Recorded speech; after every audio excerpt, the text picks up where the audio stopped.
ჩვენ შესანიშნავი ურთიერთობა გქონდა.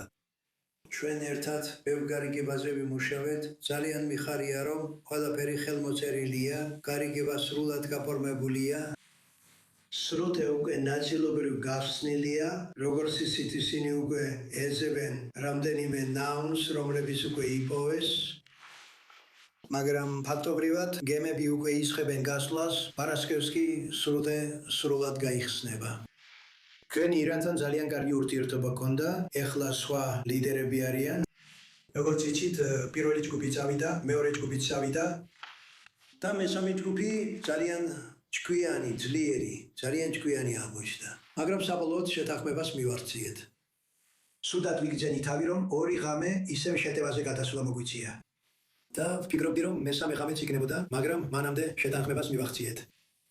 მაგრამ ვფიქრობ, ახლა უსავლეთში ახლა ბევრი კარგი რამ მოხდება და რაც მთავარია, ნავთობის ფასი მკვეთრად ეცემა.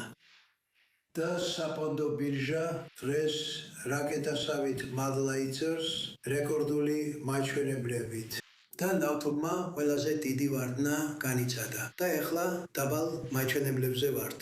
ჯერ ბოლომდე არ დავრუნებულა კევინ იმ დონეზე, მაგრამ ვუახლოვდებით იმ მაჩვენებლებს, რაც ყველაფრის დაწყებამდე გქონდა. და მთავარი ისაა, რომ ირანს ბირთვული იარაღი არ ექნება. ისინი სრულად დაეთანხმნენ ამას ძლიერი კონტროლის მექანიზმებით და ირანს ბირთვული იარაღი არ ექნება, რაც მთავარი იყო, რადგან ალბათ გამოიყენებდნენ კიდეც რომ ქონოდათ. ასე რომ 2 დიდი მომენტი გქონდა, როცა მათ JCPOA გაუქმეს, ეს იყო ობამას შეთანხმება, ბარაკ ჰუსეინ ობამას შეთანხმება. და როცა ეს გაუქმეს, ეს ძალიან მნიშვნელოვანი იყო, რადგან ის ბირთვული იარაღისკენ მიდიოდა. ეს საშინელი შეთანხმება იყო შეერთებული შტატებისთვის. ეს იყო შეთანხმება, რომლის პარკლებშიც მილიარდობით დოლარი გადაეცა ირანს.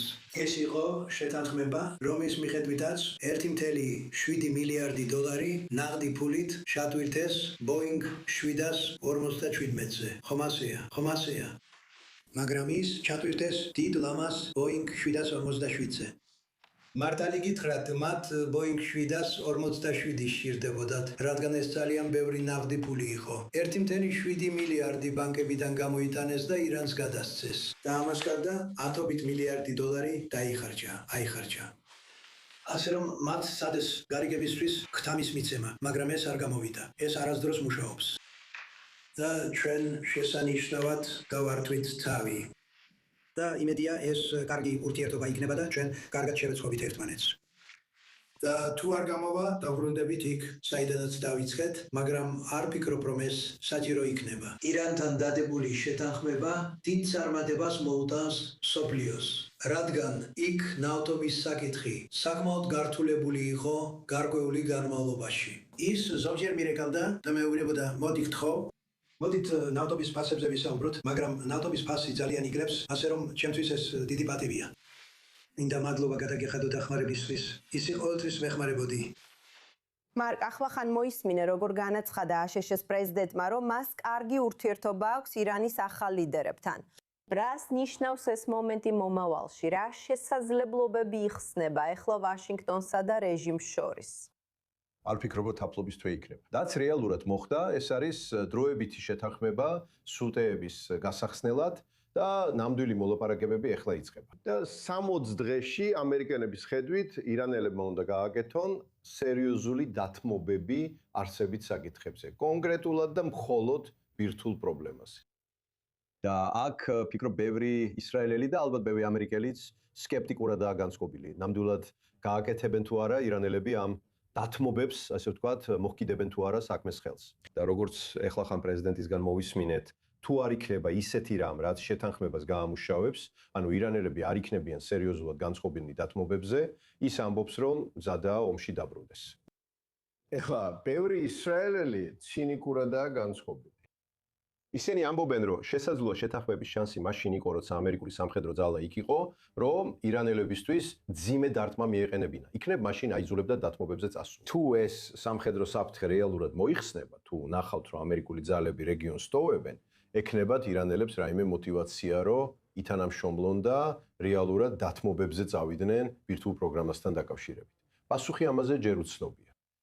ბოლოს ერთი რამ და თქვენ ეს შესავალშიც ახსენეთ, პრეზიდენტმა რამდენჯერმე თქვა, რომ იცით, ჯერ მათ უნდა შეასრულონ ვალდებულებები და შემდეგ შეძლებენ ეკონომიკური სარგებლის მიღებას. იცით, რომ მათთვის გარკვეული თანხა გამოიყოფა. და როგორც მე გავიგე, ის ამ საკითხს ძალიან სერიოზულად ეკიდება. ისინი წინასწარ არაფერს იღებენ. მაშ, როცა ჰორმუზის სრუტეს გახსნიან, როცა ნაღმებს აიღებენ, როცა ვაჭრობა დაიწყება, მაშინ რამეს მაინც მისცემს მათ. თუ აპირებს ბირთვულ საკითხზე რაიმეს დალუდებას, სანამ სანქციებს რეალურად მოხსნის. მე ვიტყოდი, რომ თუ გსურთ ის შეთანხმება, რომელსაც ამბობთ, რომ გსურთ ბატონო პრეზიდენტო, მაშინ ნიშნულოვანია ყველა ბერკეტი შეინარჩუნოთ. და ეს მას ყველაზე უკეთესად ესმის, რადგან ის ხომ, იცით, გარიგებების ოსტატია. მაგრამ მან ყველა ბერკეტი უნდა შეინარჩუნოს. სხვა სიტყვებით რო ვთქვათ, მას თავისი სამხედრო ძალები რეგიონში უნდა ყავდეს, მზადყოფნაში, საჭიროების შემთხვევაში თავდასხმისთვის მზად. მან ეკონომიკური ზეწოლაც მაქსიმალურად უნდა შეინარჩუნოს და მაშინ შეიძლება მიიღოს ის გარიგება, რაც უნდა. და შეეხება ამ სამხედრო ზეწოლას, მინდა კიდევ ერთი სტუმარი შემოვიყვანო, რომ მეტი ინფორმაცია მოგცეს.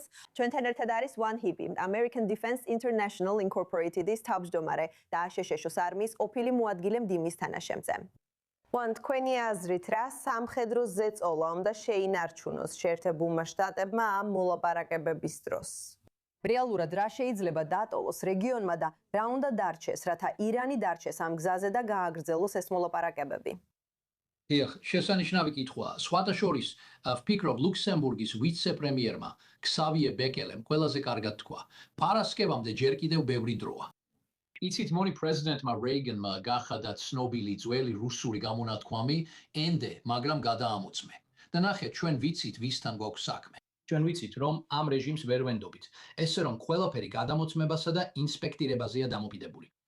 მე შტაბ-ეცდილებული ვარ რაფაელ გროსით, IAEA-ის დირექტორით. სწორედ მან ატეხა განგაში, რომ ირანელები ისევ რაღაც ცუდს აპირებდნენ თებერვალში. რაც შეეხება IAEA-ს, ერთი რამ, რაც 2015 წელს არ გავაკეთეთ, ფიქრობ ამჯერად აუცილებლად უნდა მოვითხოვთ. აუცილებლად უნდა ყავდეს ამერიკელები იმ ინსპექციის ჯგუფებში. ამერიკელი გადამხდელები IAEA-ის ბიუჯეტის 25%-ს იხდიან, რაც ორჯერ მეტია ვიდრე ნებისმიერი სხვა ქვეყანა. აუცილებლად უნდა ყავდეს ამერიკელები იმ ინსპექციის ჯგუფებში. რაც შეეხება აშშ-ს სამხედრო ძალებს, ეთვიც არ არის, რომ აუცილებლად უნდა შევინარჩუნოთ საკმარისი სამხედრო ყოფნა რეგიონში. ესე რომ თუ ირანელები, როგორც პრეზიდენტმა ტრამპმა თქვა, არ შეასრულებენ საბოლოო ბირთვულ შეთანხმებას, მან თქვა, რომ მზად არის სამხედრო ოპერაციების განახლებისთვის. უნდა დავწმუნდეთ, რომ რეგიონში გვაქვს საკმარისი სამხედრო შესაძლებლობები, რათა შემდეგ შესაბამისი ნაბიჯები გადავდგათ. საკმარისი სამხედრო შესაძლებლობებით ეს ნიშნავს მხოლოდ იმ ამერიკულ ბაზებზე დარჩენას, რომლებიც რეგიონში სპარსეთის ყურისყარის ქვეყნებშია. თუ ეს მოიცავს იმ ავიამზიდების იქ ყოფნასაც, რომლებიც ჯერ კიდევ იქ არიან, ასევე აშშ-ს საზღვაო ძალების ნაწილს ჰორმუზის სრუტეში. დიახ, ეს ის იწვია, რომელსაც ვფიქრობ პრეზიდენტი დაუსვამს Raising Cane's შეიარაღებული ძალების გაერთიანებული შტაბების თავმჯდომარეს, რომ მისთვის ასეთი ინფორმაცია მიაწოდოს. რამდენი ავიამზიდის დარტმითი ჯგუფი გჭირდება რეგიონში, იმასთან შედარებით, რაც ეხლა გვაქვს და იმასთან შედარებით, რა ბაზებიც გვაქვს. ასევე უნდა თქვა ეს ჩვენს, ასე ვთქვათ, ზოგიერთ ეგრეთ წოდებული ნატოს მოკავშირეებს, სასაცილოა, რომ ეხლა მათგან ბევრი ამბობს და გულისხმობ იმ ხალხს, ვინც საწოლის ქვეშ იმალებოდა და საერთოდ არ მონაწილეობდა ამ ოპერაციაში, რომ ჩვენ გვყავს ძალები რეგიონში. გვინდა დახმარება. გონი პრეზიდენტმა კენედიმ თქვა, რომ გამარჯვებას 1000 მამა გავს, ხოლო მარცხი ობოლია. გონია, რომ ეხლა პრეზიდენტ ტრამპს უნდა მივიდეს ამ ხალხთან და უთხრას, შვენიერია. პარასკევს უნდა გიხილოთ რეგიონში. უნდა გიხილოთ, როგორ ეხმარებით ჰორმუზის სრუტის განაღმაში. მოდი საქმეში ჩავთოთ ისინი. რა ვუყოთ სპარსეთის ყურის ქვეყნებს? მომავალში ვიხილოთ ახალ სტრატეგიას. მათ უკვე ნახეს აშშ-ში შეკავება და თავდაცვა, მაგრამ მათი ქვეყნები და წყლის გზები კვლავ ღიაა ირანის თავდასხმებისთვის. შესაძლოა ახლა ამ ქვეყნებმა გაზარდონ შეიარაღების რაოდენობა. შეიძლება სპარსეთის ყურეში შეიარაღების რბოლაც კი ვიხილოთ. ეხლა ფიქრობ, მთავარი სურათი ნიკოლი, ისაა, რომ ამ პრეზიდენტმა გააკეთა ის, რაც არც ერთ სხვა პრეზიდენტს არ გაუკეთებია აქამდე. ვსაუბრობ რამდენიმე ფაქტორის ერთობლიობაზე. თუ დააკვირდებით იმას, რაც მან გააკეთა, იმისთვის, რომ უზრუნველყოს და რა ნაბიჯებით გადადგა იმისთვის, რომ ირანს არასოდეს ჰქონდეს ბირთვული იარაღი, თუ ნახავთ რა გააკეთა მან მშვიდობის საბჭოსთან დაკავშირებით, ჯერ კიდევ დიდი გზა გვაქვს გასავლელი, მაგრამ უკვე 25 ქვეყანაა მასში ჩართული. მშვიდობის საბჭო და რამდენიმე ქვეყანამ უკვე განაცხადა, რომ ისინი გამოვიდნენ ჯარს სტაბილიზაციის ძალისთვის, ხოლო სხვები, მაგალითად ეგვიპტე და იორდანია, ამბობენ, რომ დახმარებას გაუწევენ წვრთნაში. და ნახეთ რა გააკეთა ამ პრეზიდენტმა აბრაამის შეთანხმებებით და მან თქვა, რომ როდესაც ეს დასრულდება, სურს რომ ყველა ეს სხვა არაბული ქვეყანა ერთდროულად შეუერთდეს. ასე რომ თუ ამ სამრამეს შეხედავთ, ფიქრობ ამ პრეზიდენტმა ის გააკეთა, რაც არც ერთ სხვა პრეზიდენტს არ გაუკეთებია. მან ახლო აღმოსავლეთში მდგრადი მშვიდობა პრიორიტეტად აქცია და მან მოგცა ჩარჩო. ღმერთმა დალოცოს იგი. რაც შეეხება ჰორმუზის სრუტეს, მან ზოგიერთი უსაფრთხოების ხარო ამბობს, რომ შეიძლება კიდევ რამდენიმე კვირა, 50 50 დღე დასჭირდეს, სანამ ნაღმები სრულად გაიწმინდება და სადაზღვევო ნავთობკომპანიები დარწმუნდებიან, რომ უსაფრთხოდ შეუძლიათ გავლა. რაც შეეხება იმ როლს, რომელსაც სავარაუდოდ აშშ-ს სამხედროები შეასრულებენ იმის უზრუნველს აყოფათ, რომ ჰორმუზის სრუტე გემებისთვის უსაფრთხო იყოს, თქვენ როგორ ხედავთ ამ როლს?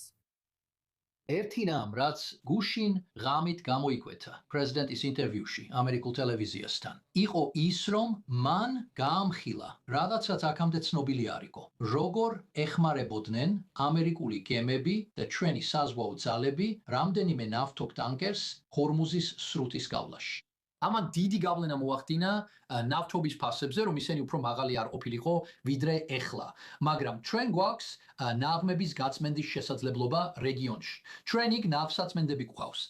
მაგრამ სწორედ აქ მივმართავდი მოკავშირეებს, მაგალითად იაპონიამ თქვა, რომ სურს დახმარება და მათ ზიანი მიადგათ როგორც ნავთობის, ისე ენერგიის თვალსაზრისით. მათ ალბათ მსოფლიოში ერთ-ერთი საუკეთესო ნავსაწმენდ ტექნოლოგია აქვთ, მოდი ჩავთოთ ისინი საქმეში.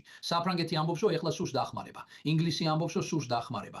ჩავთოთ ისინი ჰორმუზის სრუტეში, დაეხმარონ ჰორმუზის სრუტის გაწმენდასა და ნაღმების გაუნებელყოფაში. One Hip ძალიან სასიამოვნოა, რომ დღეს IOC4 News English-ზე თქვენთან ერთად ხართ. მადლობა, რომ გაგვიზიარეთ თქვენი ხედვა. დაბრუნდეთ სტუდიაში, ახლა მინდა არიელს მივმართო. რაც შეეხება ჰორმუზის სრუტეს, სხვადასხვა ირანულ მედიაში მოვისმინეთ თქვენს, რომ ირან-ომანის სუმერენული ხელშეკრულება გაგრძელდება ჰორმუზის სრუტეზე. მაგრამ ეხლა ამერიკის თეთრი სახლის ზოგიერთი ოფიციალური პირი აცხადებს, რომ მინიმუმ 60 დღის განმავლობაში ჰორმუზის სრუტეზე გადასახადი არ დაწესდება. რას ნიშნავს ეს ირანისთვის, რომელიც ცდილობს შეინარჩუნოს გარკვეული ბერკეტი ამ საერთაშორისო წყლის გზაზე? დიახ, ირანმა დაადასტურა, რომ გადასახადები არ დაწესდება. ისინი მომსახურების საფასურს დააწესებენ. ისინი სახელს ცვლიან, რომ შეერთებულ შტატებს არ ეწინააღმდეგებოდეს. ცხადია, ჩვენ ვიცით, რომ ეს ფარსია და ისინი შეეცდებიან განაგრძონ ჰორმუზის სრუტეზე თავიანთი უპირატესობის ჩვენება, რათა რეგიონულ მეზობლებს აჩვენონ, რომ სწორედ ისინი აკონტროლებენ სიტუაციას. მას შემდეგ, რაც მათ ეს გააკეთეს, მათ თითქოს აიღეს კონტროლი, ან გამოიყენეს ის მუქარა, რომლისაც აწლეულების განმავლობაში რეგიონში ქვეყნები შიშობდნენ. და მათ გადაწყვიტეს გადაელახათ რუბიკონი, ანუ გადაეკვეთათ სრუტე და აევოთ კონტროლი ჰორმუზზე. ეს ის რაღაცა, რაზეც ისინი ესე მარტივად არ იტყვიან უარს, თუნდაც შეერთებული შტატები განაცხადოს, რომ აპირებს კონტროლის დათმობას. ამიტომ ერთი მხრივ მათ სურთ აჩვენონ თავიანთ რადიკალურ მხარდამჭერებსაც, რომლებიც ჩემთვის გაუგებარი მიზეზებით აპროტესტებენ ამ შეთანხმებას, რადგან სწორედ ის რადიკალური ფრთაა ირანის რევოლუციური გვარდიის, რომელიც თითქოს დაამტკიცებდა ამ შეთანხმებას. მოდი ეს ახლა გვერდზე გადავდოთ. მათ არა მხოლოდ სურთ აჩვენონ, რომ ჰორმუზის სრუტეზე კონტროლი მათ ხელშია, არამედ სურთ რეგიონს და გლობალურ ეკონომიკას მიანიშნონ, რომ მომავალში შეძლებენ და სურვილის შემთხვევაში კვლავ სრულად დაიბრუნებენ კონტროლს და საჭიროების შემთხვევაში დახურავენ მას. ისინი ასევე სურთ აჩვენონ, რომ გამოიყენეს ეს აპოკალიფსური ბარათი, მაგრამ ასევე აქვთ კიდევ ერთი ასეთი ბარათი, რომელსაც მომავალში საჭიროების შემთხვევაში გამოიყენებენ. ეს ეწინააღმდეგება იმას, რასაც შეერთებული შტატები ამბობს. ძალიანაც კი, მაგრამ კიდევ ერთხელ საჭიროა ვნახოთ შეთანხმების პირობები. დიახ, ნამდვილად უნდა დაველოდოთ და ვნახოთ არიელ ოსერან. მადლობა ამ განახლებებისთვის.